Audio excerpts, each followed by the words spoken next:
nous allons explorer le contexte de l'encadrement de la légalisation du cannabis qui est en cours au Québec depuis le 17 octobre.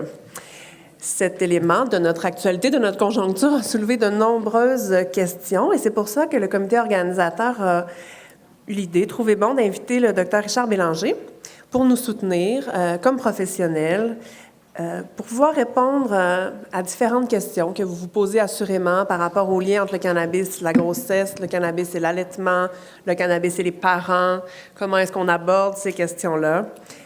Donc, le docteur Bélanger est tout désigné pour nous parler de cette thématique-là aujourd'hui.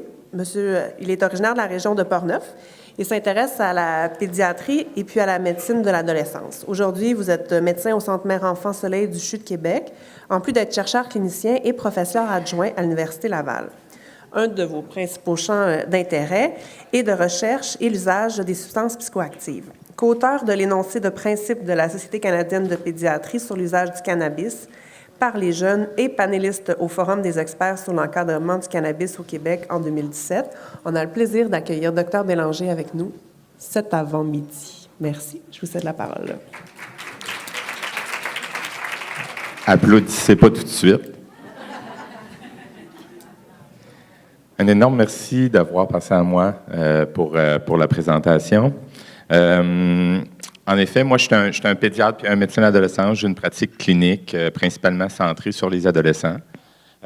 Au même moment, je suis un chercheur clinicien, puis mon intérêt principal, c'est l'usage de cannabis. Donc, c'est un sujet particulièrement et un moment particulièrement intéressant pour moi actuellement. Vous m'avez fait sortir un peu de ma zone de confort. Okay? Donc, il a fallu que j'aille relire beaucoup. Puis, je suis content de vous présenter de l'information vraiment à date. Sur l'usage de cannabis par rapport à la grossesse, l'usage de cannabis, sur les impacts que ça peut avoir dans la période périnatale, chez l'enfant, développemental. Fait que c'est ça surtout qu'on va revoir aujourd'hui. Je suis habituellement un parleux, donc je jase beaucoup pour les personnes qui m'ont côtoyé. J'ai une présentation dont je me suis limité à peu près une vingtaine de slides. Je tiens à vous dire que les énoncés que je vais faire aujourd'hui sont vraiment appuyés sur la littérature. C'est certain que j'ai un regard épidémiologique par rapport à ça. Je vais vous parler de biais, je vais pouvoir vous parler, en fin de compte, de niveau de certitude. C'est vraiment ça que je vais vous apporter aujourd'hui. Mon objectif, c'est de vous rendre plus connaisseurs afin de faire le travail que vous faites déjà, en fait, parce que ce n'est pas une réalité nouvelle et peut-être qu'elle ne changera pas tant que ça après la légalisation. On pourra en discuter à la suite. Juste pour vous dire, j'ai une déclaration d'intérêt.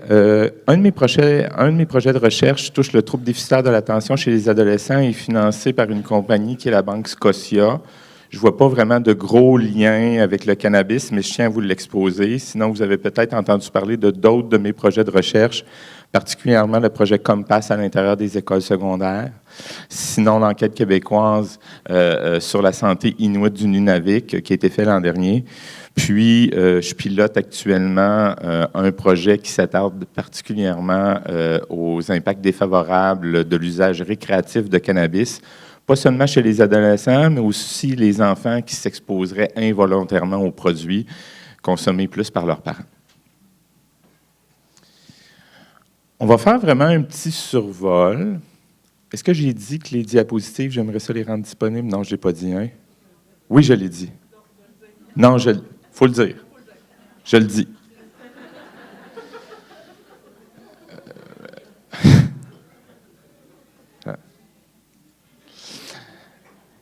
Les diapositives vont être rendues disponibles. Puis, il y a toutes les références par rapport aux énoncés que je fais. OK?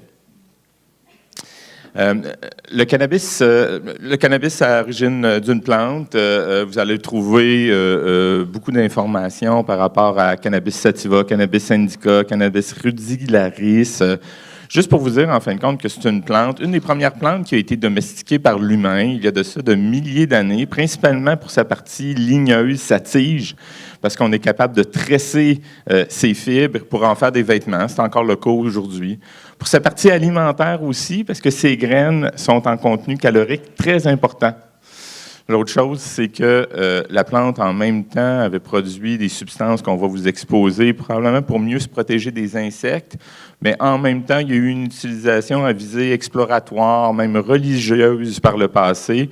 Depuis le 17e siècle, mais beaucoup plus depuis les années 70, la plante est utilisée à visée récréative. Les produits qui originent du cannabis sont principalement actuellement la marijuana. Okay? Donc, vous allez voir, si vous lisez les textes aux États-Unis, marijuana et cannabis sont utilisés d'une manière, peu importe, on veut désigner la plante ou bien non le produit.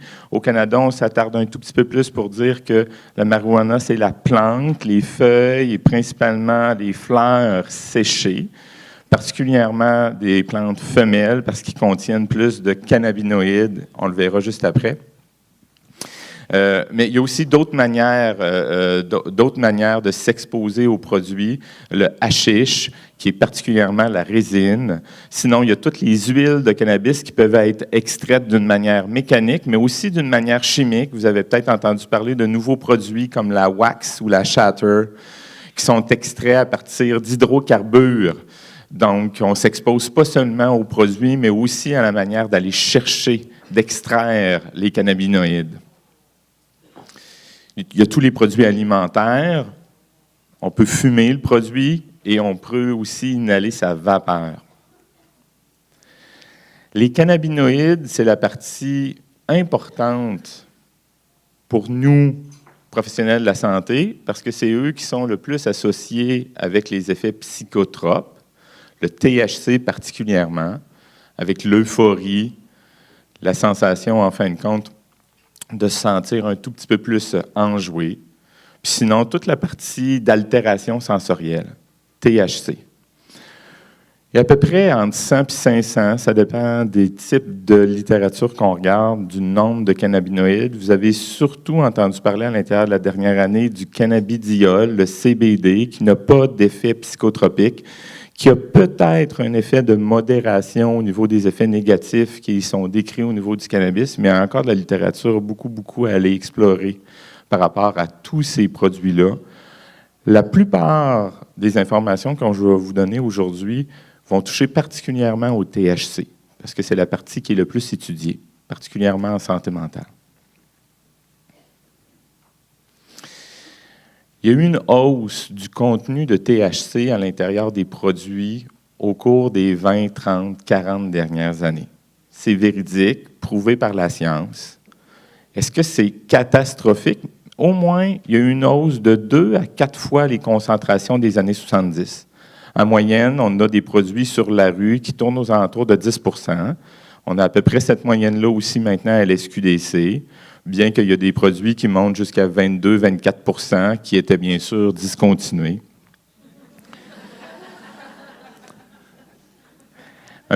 Au départ, j'ai failli vous dire que je ne ferai pas de mauvaises blagues sur le cannabis, sur le troisième lien, mais ça se peut que ça émerge. Une augmentation de 2 à 4 fois les concentrations de THC. Okay? Ça, c'est dans le produit de la marijuana. Okay?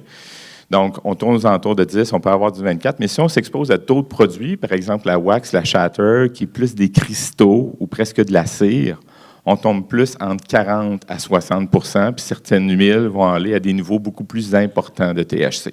Okay? Je vous l'indique là, pourquoi? Parce que je vais vous parler d'une littérature parfois qui remonte aux années 80.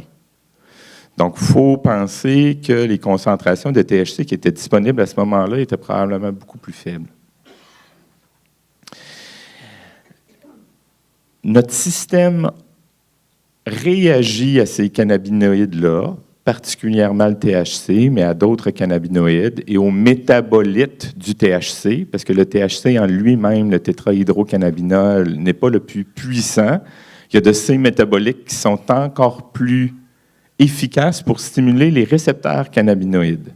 CB1, CB2, vous avez peut-être déjà entendu parler de ça, qui sont non seulement au niveau cérébral, mais qui sont aussi à l'intérieur de tout le corps, particulièrement au niveau gastro-intestinal, mais aussi au niveau hématologique, immunitaire. Okay? Est-ce que ces récepteurs-là sont arrivés dans notre corps parce qu'on s'expose au cannabis? Bien sûr que non. Okay? Ces récepteurs-là sont des manières de communiquer parce qu'on a des endocannabinoïdes. On a à l'intérieur de notre corps des substances qui ont une affinité face à ces récepteurs-là, mais qui sont en concentration beaucoup plus faible que le THC auquel les personnes vont s'exposer. C'est l'anandamine puis le 2-AG. OK? Le THC a une affinité encore plus importante que ces deux molécules-là au niveau des récepteurs. Puis, vous avez peut-être entendu parler, mais je ne le couvrirai pas à l'intérieur de cette présentation-là, des cannabinoïdes synthétiques, OK, qui sont de nouvelles substances depuis les 10 dernières années auxquelles les jeunes et les adultes s'exposent, qui ont une affinité encore plus importante que le THC face à ces récepteurs-là. Il y a une science autour de ça, les récepteurs. Ils sont présents à l'intérieur de notre cerveau dès la 5e semaine de gestation. La communication à ce bas âge-là, ça sert surtout au développement cérébral, à la migration des cellules, à la différenciation, différenciation des cellules cérébrales. OK? Donc, ça fait plein de sens que si il y a une molécule qui excite ces récepteurs-là d'une manière différente, que ça peut résulter à des impacts. Puis on les couvrira tout à l'heure. À date, ça va bien? OK. Pardon? Parfait. On arrive là. L'autre slide d'après.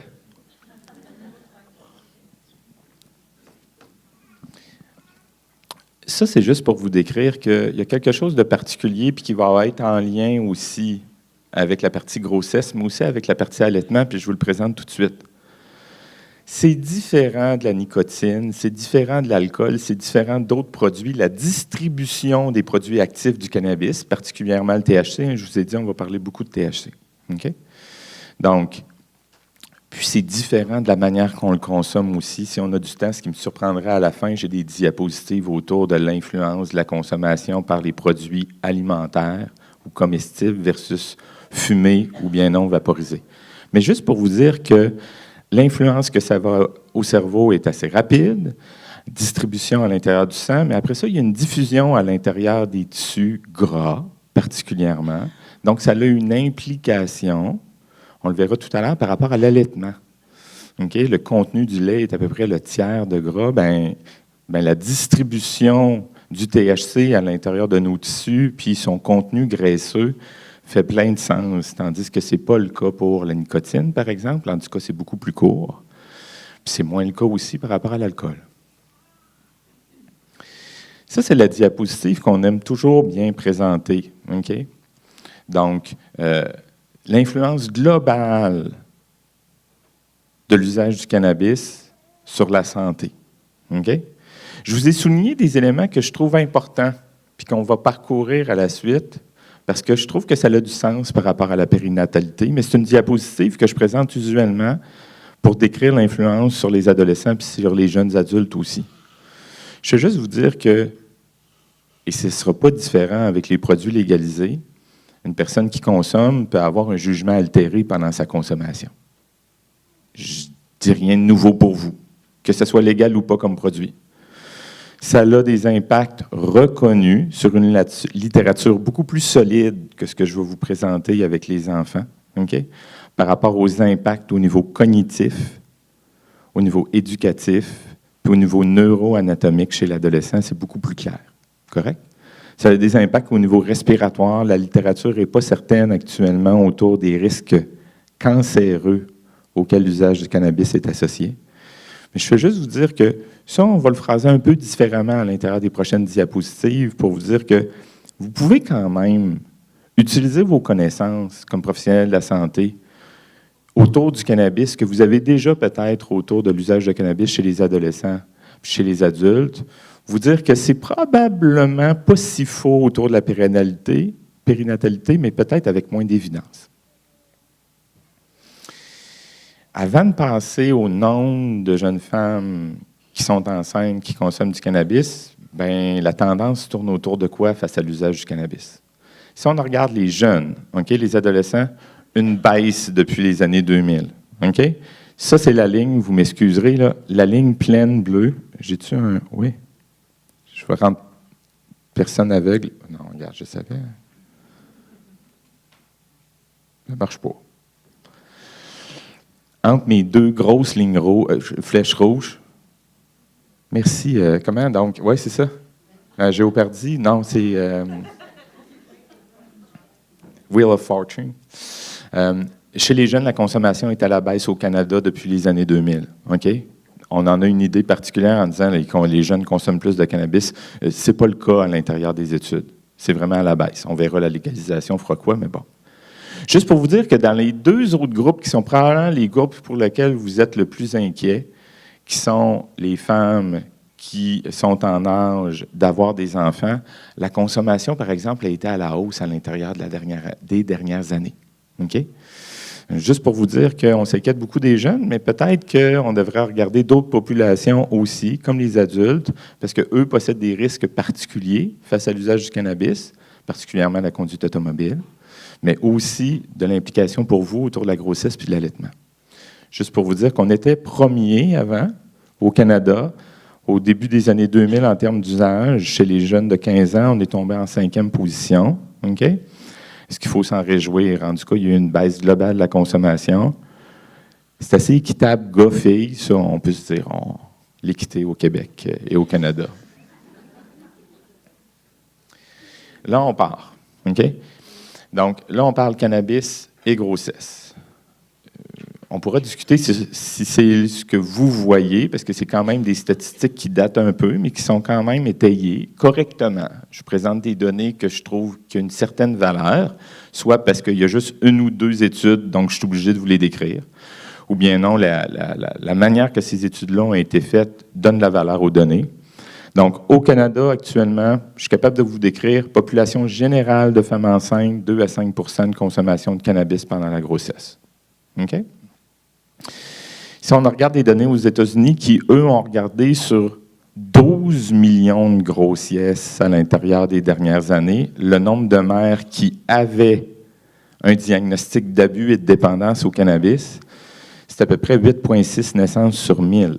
Okay?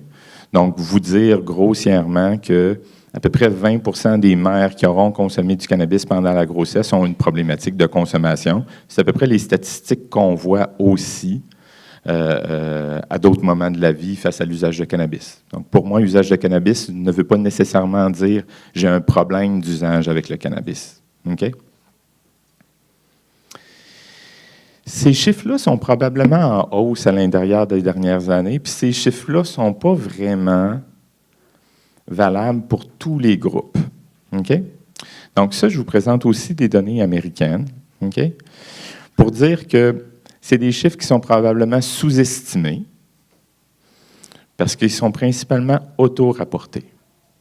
Puis si on regarde des études qui ont dit, bien, on va demander aux mères enceintes de rapporter leur consommation de cannabis, mais qu'on fait une étude au même moment pour regarder à l'intérieur de leurs urines s'ils ont consommé, en sachant que les utilisateurs réguliers de cannabis peuvent avoir jusqu'à 2 mois de cannabis à l'intérieur de leurs urines. Okay? Une seule consommation, ça passe à l'intérieur des 5 jours. Les consommateurs réguliers importants, ça peut aller jusqu'à 2 mois, 72 jours. Okay? Juste pour vous dire que les chiffres doublent. Si on intègre les deux, on tombe probablement plus aux alentours de 7-8 % d'usage à l'intérieur de la grossesse. Mais si on regarde particulièrement le groupe des plus jeunes, on va tomber à des chiffres beaucoup plus importants. Okay? Presque 20 % de consommation de cannabis à l'intérieur de la grossesse. Puis on le saura, on le verra, les plus jeunes, ceux de milieux socio-économiquement défavorisés, des personnes qui ont vécu des stresseurs particuliers, sont vraiment les personnes qui présentent le plus de consommation. Plus de la moitié des consommatrices de cannabis cessent au moment de leur grossesse. Okay? Là, je vous ai mis le verre à moitié plein. Okay? On pourrait dire qu'il y a la moitié des personnes qui consomment du cannabis qui ne vont pas cesser pendant leur grossesse. Ce qu'on sait par ailleurs, c'est que la perception du risque, puis là, je vous donne là, une question d'examen. La perception du risque qu'a la personne de son usage de cannabis sur elle et sur son fœtus est associée à une baisse de sa consommation, à une cessation de sa consommation. Donc ça, c'est une fenêtre. C'est une fenêtre pour vous dire, bien, les interventions que vous allez faire avec les familles pourraient avoir, même si ce n'est pas prouvé, une influence sur les niveaux de consommation des femmes. Puis, les perceptions de risque apparaissent variables au sein des groupes. J'ai essayé de vous mettre une statistique là, en disant là, il y a tant de pourcents qui trouvent que c'est grave, là, mais tu sais, j'ai de 18 à 98, là, ça ne sert à rien. C'est juste pour vous dire que ça dépend c'est qui qu'on questionne. Si on demande, par exemple, ça c'est une étude intéressante qui a été faite chez 26 femmes, c'est ça, aux États-Unis à Pittsburgh, pas si tardivement que ça, en leur disant, est-ce qu'on parle avec vous de cannabis ou bien non, vous faites vos petites recherches, OK? Puis c'est des femmes enceintes.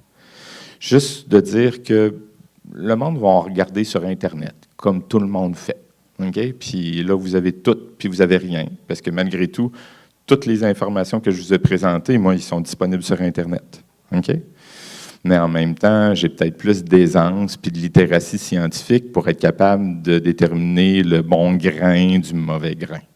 Mais les personnes font ça, demandent des conseils à leurs amis, se fient sur des anecdotes. Moi, il ne m'est rien arrivé, mon enfant va super bien.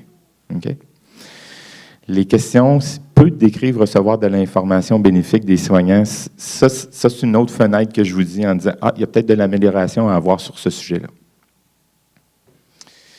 Si on regarde les médecins, particulièrement, c'est une littérature qui vient des obstétriciens gynécologues des États-Unis. Donc, c'est principalement ce type de professionnels-là qui sont peinturés dans la littérature.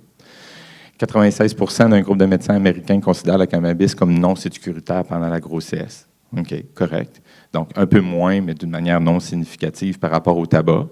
Mais est-ce que, s'ils le trouvent non sécuritaire, est-ce qu'ils l'abordent toujours? Non, d'une manière pas vraiment systématique que ça. Un peu plus de la moitié l'abordent, mais pas tout le temps. Et quand ils le font, c'est principalement sur des aspects légaux. Je vous explique, aux États-Unis, si vous rapportez utiliser du cannabis, c'est la loi fédérale qui s'applique même à l'intérieur des États où le cannabis a été légalisé. Okay? Puis c'est la loi de la protection de l'enfance, qui est une loi fédérale. À partir de ce moment-là, si je trouve des traces de consommation de n'importe quelle substance illégale où tu me le rapportes, il faut que je te signale. Okay?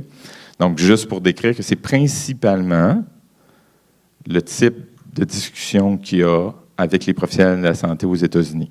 C'est probablement un peu différent des pratiques qu'on fait ici. Mais c'est ça qu'il y a dans la littérature. Puis certains groupes sont plus connus à risque, je l'ai nommé tout à l'heure, les jeunes, ceux-là de faible niveau socio-économique, les personnes fumeurs. Il y a toujours eu, en fin de compte, une très grande association entre le tabagisme et l'usage de cannabis. Puis vous le verrez, c'est quelque chose de très problématique dans la littérature, parce qu'il est souvent très, très, très difficile de séparer l'influence de l'un et de l'autre.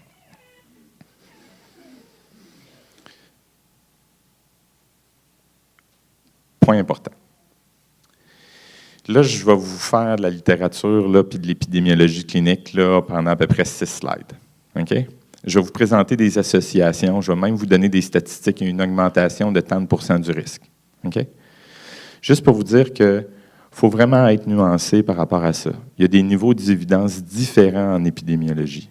Okay? Juste pour vous dire que si je vous dis « Ah ouais, il y a tel médecin qui a vu ça une fois à quelque part, puis là, je mets ça à tout le monde, là, bien, c'est un niveau d'évidence extrêmement faible. » Si c'est baqué, par exemple, sur une étude longitudinale, là, on suit correctement les personnes avant, pendant, après l'exposition, qu'on s'assure qu'ils soient appariés à des personnes qui n'ont pas eu cette exposition-là, puis qui ont des niveaux, en fin de compte, de déterminants différents. Ils sont du même niveau socio-économique, ils ont les mêmes autres comportements. Ah, ça, c'est assez fort comme niveau d'évidence. OK?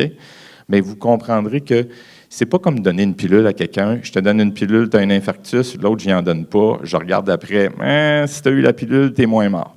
OK? Ça, c'est plus simple comme recherche scientifique. Okay? Ça ne veut pas dire que c'est très simple, parce qu'il y a certains chercheurs cliniciens qui ne seraient pas d'accord avec ce que je dis. C'est un autre type de défi. Okay?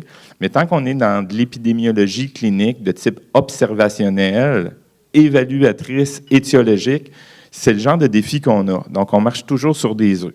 Je tiens à vous dire ça. Donc, il y a toujours des biais possibles. Si je vous dis que tel enfant a plus de risques parce que sa mère a consommé du cannabis, bien, sa mère a probablement d'autres risques qui ne sont pas juste le fait d'avoir utilisé du cannabis, qui sont son réseau social, qui sont son partenaire, qui sont les défis que cette femme-là a vécu par le passé. OK? Puis la dernière des choses, c'est un message principal, c'est, ils disent en anglais « better be safe than sorry ». Donc, le principe de précaution, malgré tout, est présent. Quand je vais vous présenter des choses, même s'il va falloir que vous marchiez avec moi sur les mêmes œufs en disant « est-ce que les évidences sont si fortes que ça? » Il reste que si vous présentez ces données-là, puis c'est vraiment le souhait, utiliser les diapositives, s'il y a des patients qui sont intéressés d'en parler avec vous, de dire que bien que certaines évidences sont faibles, ça vaut peut-être mieux de faire attention que de le regretter plus tard. OK. Je regarde là, mais je l'ai là. Théoriquement, ça fait du sens que l'usage de cannabis ait un impact sur le fœtus. Pourquoi? Okay? Parce que ça a un impact sur le placenta, pour commencer. Okay? Ça change la vascularisation au niveau placentaire. Puis en plus, si on s'expose au cannabis par la fumée, il y a tous les produits de dégradation de la fumée. La manière qu'on fume le cannabis est très différente de la manière qu'on fume la cigarette. Ça amène 5 fois plus de gaz carbonique au niveau du placenta que l'équivalent d'une cigarette. Rappelez-vous, hein, des fois, ma génération, on se faisait dire un joint équivaut à 8 cigarettes. Okay? C'est plus en termes de goudron, mais c'est un peu le même ratio aussi au niveau du gaz carbonique parce que la manière de l'inhaler est différente. Aussi, il faut que le THC passe si ça doit avoir un impact au niveau fœtal. Puis la réponse, c'est oui, ça passe. Vous comprendrez que nos études sont principalement des études animales sur des rats, mais ça fait du sens. Okay? Il y a à peu près 10 % des valeurs sanguines qui se retrouvent chez l'enfant. Okay?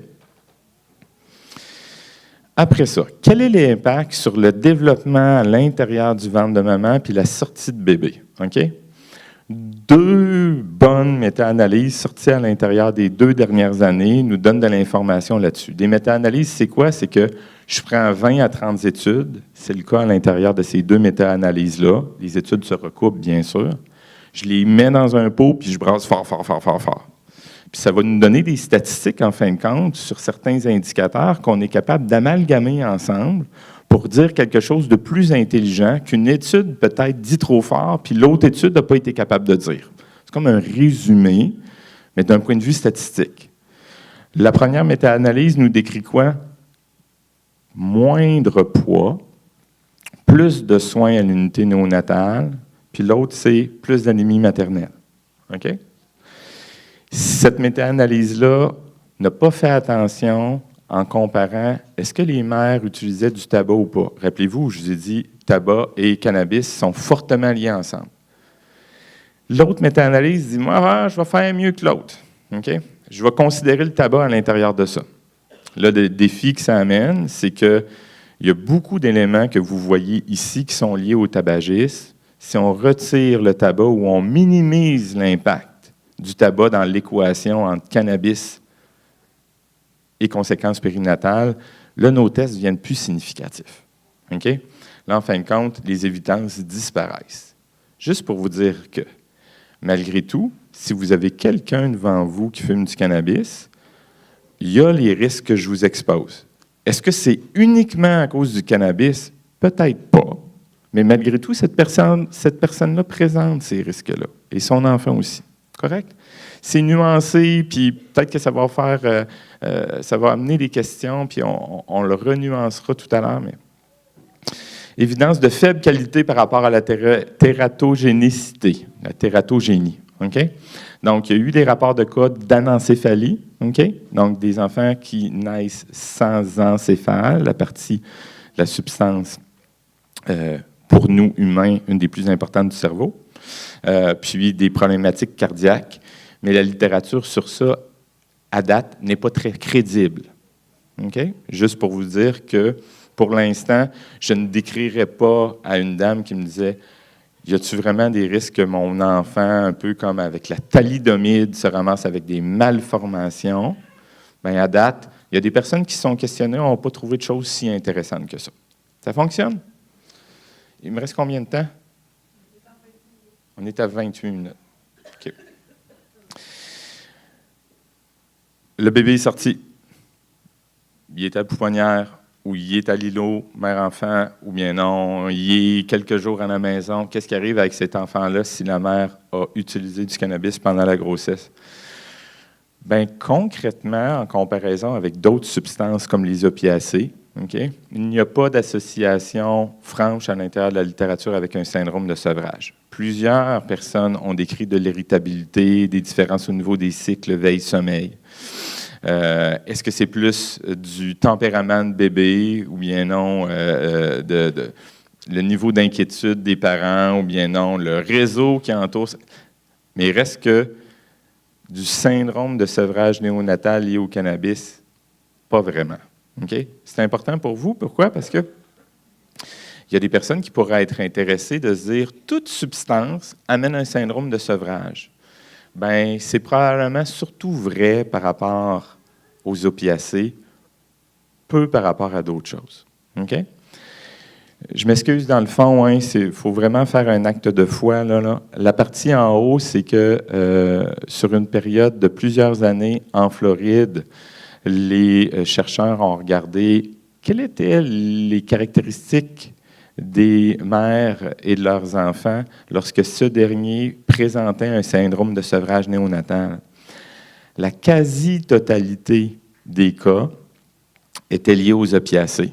Ça ne veut pas dire qu'il n'y a pas de cannabis à l'intérieur de ça, parce que la polyconsommation est quelque chose de fréquent. Donc, chez à peu près 100% de personnes dont l'usage il y avait des opiacés, il y en avait 24% aussi de ces mêmes personnes-là qui avaient consommé du cannabis. OK? Ce que je veux vous dire par rapport à ça, c'est que si vous voyez un enfant et vous vous questionnez, on dirait un syndrome de sevrage, on m'a parlé principalement de cannabis. Enfin, il peut y avoir des choses peut-être subtiles en lien avec le cannabis, peut-être pas assez pour le traiter comme d'autres enfants, mais en même temps, gardez en tête, il peut y avoir un syndrome de sevrage à d'autres choses, comme vous le faites déjà. Bon, là, c'est la grosse patate. Les études neurodéveloppementales jusqu'à l'âge de 20 ans. OK?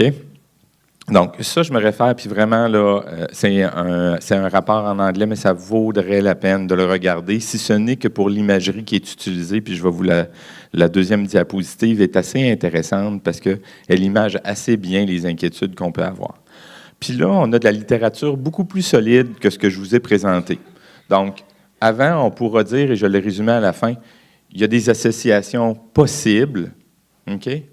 Et théoriquement, ça se peut entre cannabis et problématiques de santé chez les enfants. Là, je vais vous parler d'évidence probable, OK?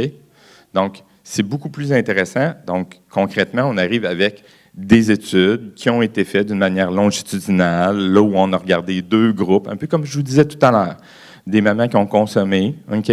On a regardé l'intensité de leur consommation, bien que c'est difficile de le faire par rapport à au cannabis, parce que souvent on rapporte de la fréquence de consommation, mais aussi le nombre de joints qu'on a fumés, le pourcentage de THC à l'intérieur des joints qu'on fumait. Donc, ça, c'est peu étayé dans ces études-là, mais malgré tout, vous avez 3 grandes études qui ont suivi pendant une assez longue période, puis une nouvelle dernièrement qui n'est pas affichée à l'intérieur de ça, mais qui nous donne de l'information aussi, qui ont regardé des groupes quand même assez limités de personnes, entre 70 et 200 qui fumaient du cannabis, des mamans qui fumaient du cannabis par rapport à leur grossesse, puis on a suivi leurs jeunes au long cours. OK?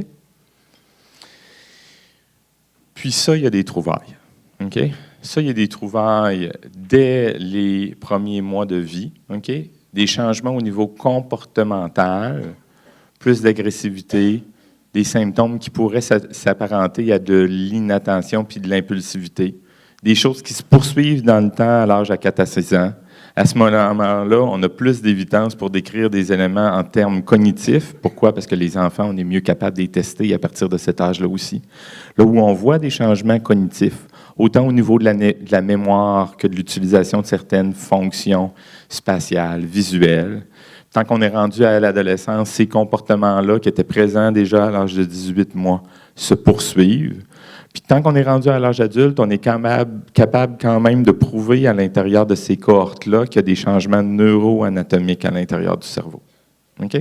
Donc, tout plein de choses qui fit assez bien avec ce que je vous ai démontré tout à l'heure d'un jeune, une des diapositives, le gros cercle avec une feuille de cannabis, là, avec des jeunes qui commencent à utiliser du cannabis pendant l'adolescence, puis qu'on voit au long cours une influence sur leur cognition, OK? Puis sur leur comportement. Donc, ça faisait du sens théorique, puis là, il y a des preuves, OK, qui pourraient être plus solides, OK, mais en même temps, qui nous amènent à dire, c'est assez probable, crédible et probable. OK? On passe à l'allaitement. Encore moins d'évidence. OK? Mais malgré tout, il y en a un tout petit peu. Peu de chiffres sur la prévalence. J'ai réussi à vous trouver, il y a 18 % des consommatrices à vie en ont fait usage pendant l'allaitement. Ça ne veut pas dire vraiment grand-chose. Je vais juste vous dire que une mère qui a consommé du cannabis pendant la grossesse pourrait certainement continuer à en utiliser lorsqu'elle allaite. OK? Puis ça, 3 études qui nous décrivent que le THC, c'est juste le THC qui a été regardé dans ces études-là, mais en même temps, c'est la substance pour laquelle on s'inquiète le plus d'un point de vue cérébral. Il y a passage du THC à l'intérieur du lait maternel. OK? Principalement, comme je vous l'ai dit, par rapport au contenu laiteux. OK? Laiteux. En gras du lait. Puis là, quel impact ça a? On en revient avec nos vieilles études des années 80, là où il n'y a pas eu de choses par rapport à y a-t-il du tabac à l'intérieur de ça ou pas, juste pour dire qu'il y a une description de changements comportementaux chez l'enfant, mais c'est-tu le cannabis qui a été fumé pendant la grossesse ou bien non, c'est le cannabis. Là, on tombe, là, ça commence à être boiteux comme relation causale. OK? Il faudrait une mère qui n'a pas fumé de cannabis pendant la grossesse, dont son enfant est exposé par rapport à l'allaitement, puis là, on le suit. Puis ces 2 études-là ont suivi jusqu'à l'âge d'1 an. C'est un peu boiteux. OK? Donc, je trouve trop d'incertitudes par rapport à ça. Mais un point, au contraire de l'alcool, un allaitement retardé ne devrait pas avoir de grande influence. Peut-être des personnes vont conseiller aux mères, si tu prends un verre d'alcool, attends tant d'heures avant d'allaiter ton enfant. De cette manière-là, tu réussiras à ne pas l'exposer à l'alcool.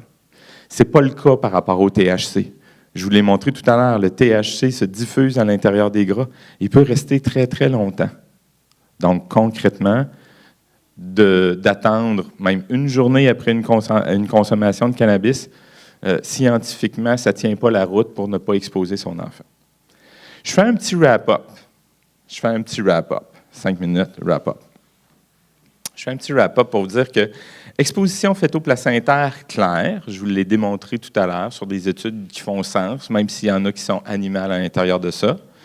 Il n'y a aucune période ou mode de consommation sécuritaire. Ce que je veux vous dire, c'est que s'il y a des récepteurs cannabinoïdes dès la 5e semaine de gestation, de s'exposer, si ça amène une différenciation, j'ai dit 2 fois dans la présentation, au niveau des neurones cérébrales puis de la migration des neurones, il n'y a pas vraiment de période là où ça peut être sécuritaire de consommer.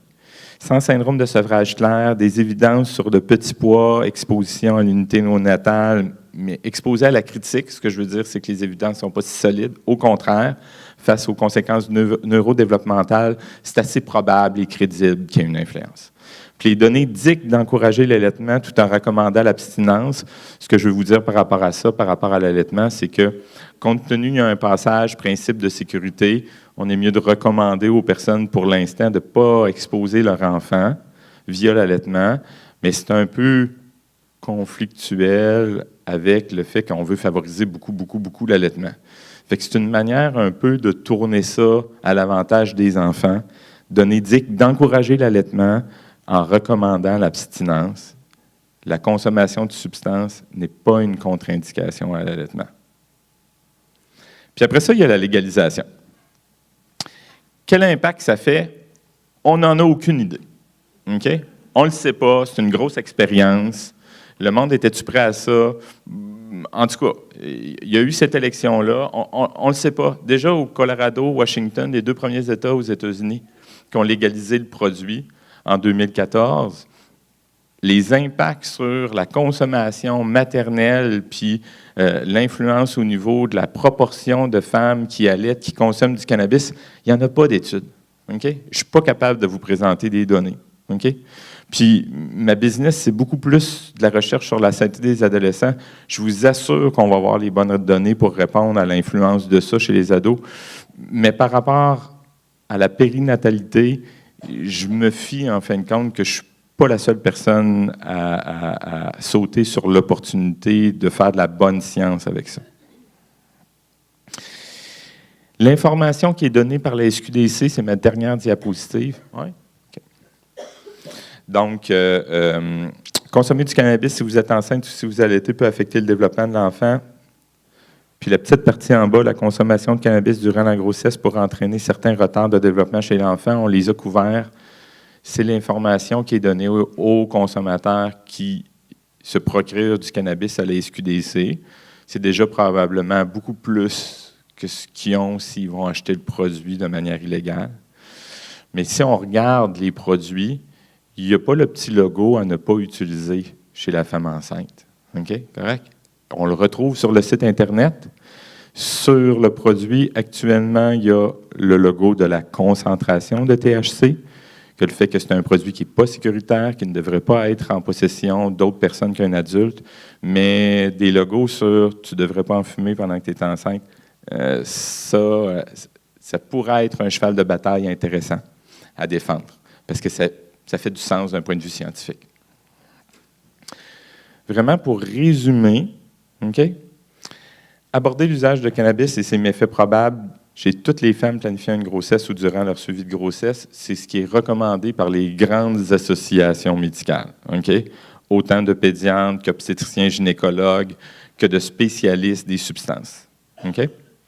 Informez au maximum dans les limites de la connaissance actuelle. Puis vraiment, je vous incite, si vous trouvez que ça fait sens ce que je vous ai dit, OK, vous pouvez utiliser les diapositives pour faire émerger des discussions ou répondre aux questions. OK? Parce que, à date, là, c'est ce qu'il y a de plus récent comme littérature. Inciter au principe de précaution, pousser la réflexion au-delà de la légalisation, c'est des discussions que vous aviez probablement avant la légalisation. La légalisation est une opportunité d'en discuter. OK? Quel impact ça va avoir sur la perception qu'ont les personnes par rapport à l'innocuité du produit, par rapport à son niveau de nuisance. C'est questionnable, ça reste à suivre, mais c'est une belle porte qui vous est ouverte. À titre d'exemple, le cannabis est légal maintenant. Est-ce que ça va changer quelque chose à votre comportement?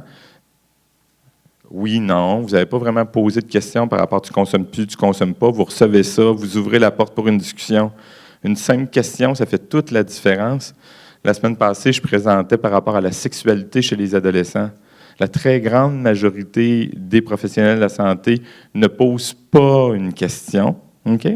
Et si ce n'est pas abordé par le professionnel de la santé, il n'y aura aucune question de la part de la personne devant elle sur ce sujet-là, bien qu'on a vu dans une des diapositives qu'il aimerait bien ça avoir de l'information.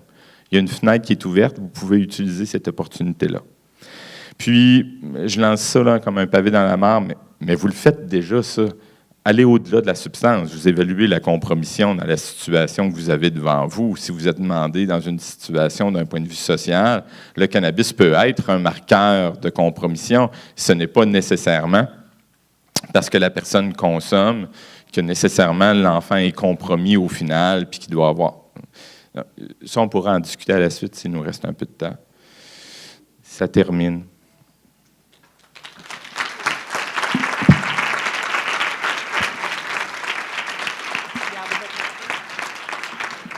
On peut retirer mon visage. Pendant un certain moment, pendant 1 an, je trouvais cette chemise-là très belle, puis je la mettais à toutes les présentations. C'est pas elle. J'allais changer. Fait que là, j'avais de l'air fou, j'avais toujours la même chemise que sur la photo.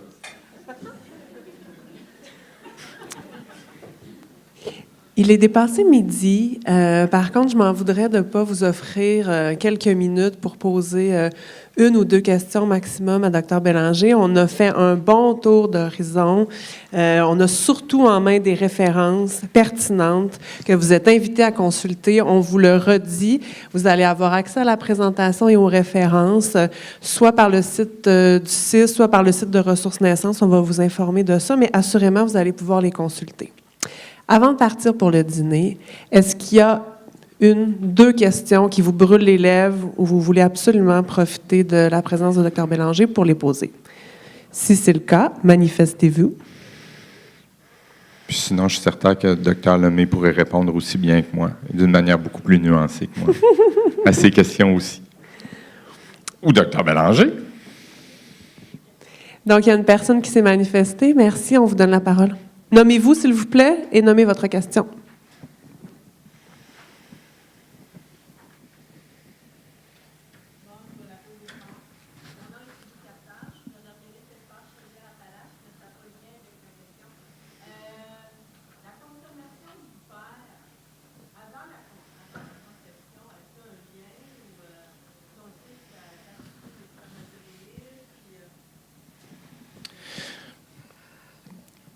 Bonne question, 3 niveaux de réponse. Premier niveau de réponse, l'influence sur la fertilité de la consommation du cannabis. Autant chez le père que chez la mère, une baisse du niveau de fertilité. Ça a des influences hormonales, c'est assez bien prouvé. Première des choses. Okay? Deuxième réponse, est-ce qu'on sait quel impact ça peut avoir au niveau neurodéveloppemental chez l'enfant parce que influence au niveau du spermatozoïde? Je trouve que la séquence serait un peu particulière. Donc, il faudrait vérifier est-ce qu'il y a des récepteurs cannabinoïdes au niveau des spermatozoïdes? J'en suis assez incertain. OK? Puis la deuxième des choses, c'est que l'impact que ça a au niveau neurodéveloppemental, ça reste au niveau de l'influence au niveau neuronal. Le spermatozoïde, bien que certaines personne pourrait penser le contraire, n'est pas une neurone. Je trouve cet élément-là un peu ténu. Le troisième niveau de réponse, c'est dire que, par exemple, la consommation de n'importe quelle personne au niveau de l'habitation, si c'est des produits qui sont fumés, peuvent se retrouver au niveau respiratoire de l'enfant. Donc, une étude publiée dans le Pediatrics, c'était, je pense, en 2015 ou en 2016, nous exposait que chez un groupe d'enfants hospitalisés aux États-Unis pour des bronchiolites, notre gros vendeur en pédiatrie, là, 450 hospitalisations au CHUL par année juste pour ce diagnostic-là, le tiers du groupe qui avait été évalué, parce qu'il y avait un pipi qui avait été fait, on retrouvait du THC à l'intérieur des urines. Okay? Le tiers des enfants, on retrouvait à l'intérieur des urines, c'est un groupe d'enfants qui nécessitait une évaluation urinaire dans leur cadre de leur bronchiolite. Ce n'est pas tous les enfants qui ont ça. Là. Okay? Le tiers présentait des traces de THC. La question que ça amène, c'est la consommation de cette manière-là peut sûrement avoir une influence dans la présentation de problématiques respiratoires chez le nouveau-né, chez l'enfant. Mais quelle est l'influence de cette exposition passive à la fumée du cannabis? Un énorme point d'interrogation, mais comme je dis, par notion de précaution. On pourrait conseiller aussi de bien faire attention à toute fumée à l'intérieur de la maison. Une deuxième et malheureusement dernière question. Les gens vont pouvoir aller vous voir sur l'heure du dîner. Merveilleux. Bonjour, je suis Sandra de Montigny, je suis sage-femme. J'avais une question par rapport à, vous avez parlé de la résistance placentaire que ça pouvait créer. Est-ce que ça a un impact sur une probabilité de prééclampsie? Ça a été regardé par le passé, puis certaines études nous disent que oui, mais d'autres études nous disent que non. Donc, à partir de ce moment-là, c'est un peu mitigé. Okay?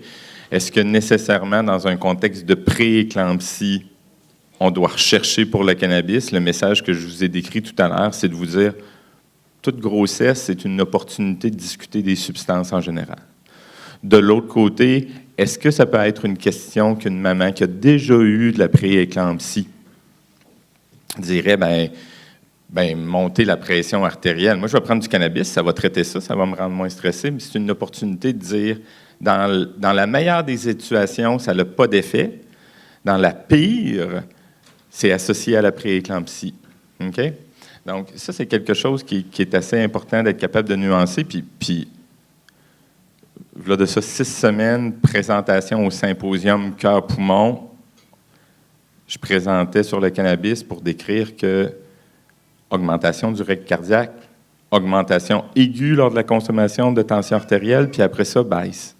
Donc, juste pour vous dire qu'il y en a des impacts au niveau pulmonaire et cardiaque de la consommation. Okay?